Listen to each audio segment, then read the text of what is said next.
So in this segment, we're going to be talking about the UK allowing emergency use of a bee-harming neon, stupid word, science, god damn you science, a pesticide essentially, which is banned in the EU, which, we've covered this story a few times now, and this just, it's bizarro world that we're allowing this.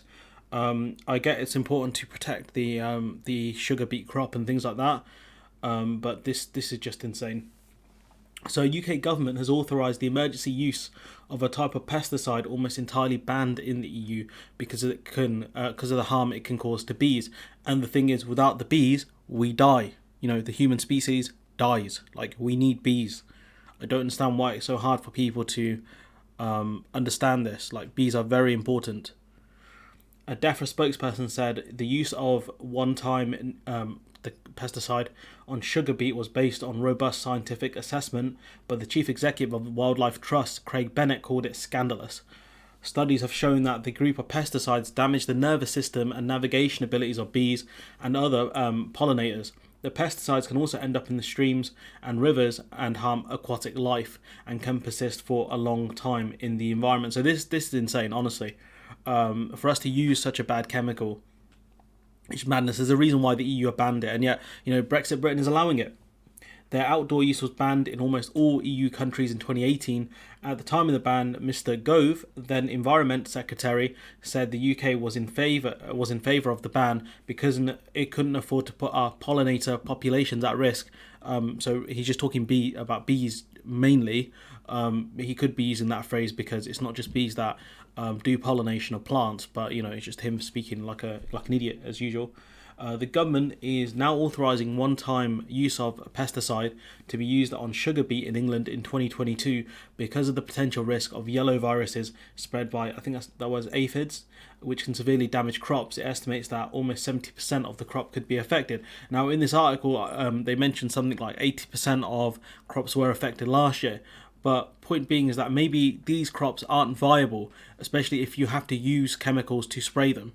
Maybe the farmers have to start growing other things now, especially because now as Brexit Britain, we can import sugar and other things from sugar cane and other things from other countries and produce the sugar here. Maybe this is one of the things that the government should have looked at a long time ago rather than pursuing with making crops that can be infected with these aphids or these viruses. A DEFRA spokesperson said the decision was not taken lightly. They were speaking about this last year, because I remember covering this last year. We evaluate the risks very carefully and only grant temporary emergency authorizations for restricted pesticides in special circumstances when strict requirements are met and there are no alternative. And again, what is the EU's alternative to this? Because they may face the same problems. So what do they do to resolve these issues? The chief executive of the Wildlife Trust, Craig Bennett, criticised the decision, saying the government has outlined ambitions to restore nature, promising to protect 30% of land by 2030 and reverse declines of precious wildlife. But at the same time, it's giving the green light to use a highly toxic chemical that could harm pollinated insects and pollute soils and rivers. And this is where I despair, and we're going to talk about these farmers in the week, right? I despair at these farmers who blame environmentalists for cuts and changes to their subsidies because of the government's pursuit of net zero. Like, the government pursuing net zero isn't the reason why they're changing the subsidies and things like that, turning farms into more like nature parks. It's because they don't believe in subsidies. That's why they want to get rid of them. They typically don't believe in subsidies. And for these people to constantly believe it's the stupid environmentalists that are causing this, and the government have been listening to environmentalists. If they were, they would not be allowing this. So for people to make the argument that the government's concerned about net zero is why they make certain decisions, it's not. It really isn't. Boris Johnson bangs on about net zero, but instead of having beef farmed in the UK, for example, locally, we're going to buy it from Australia and New Zealand that are on the other side of the planet.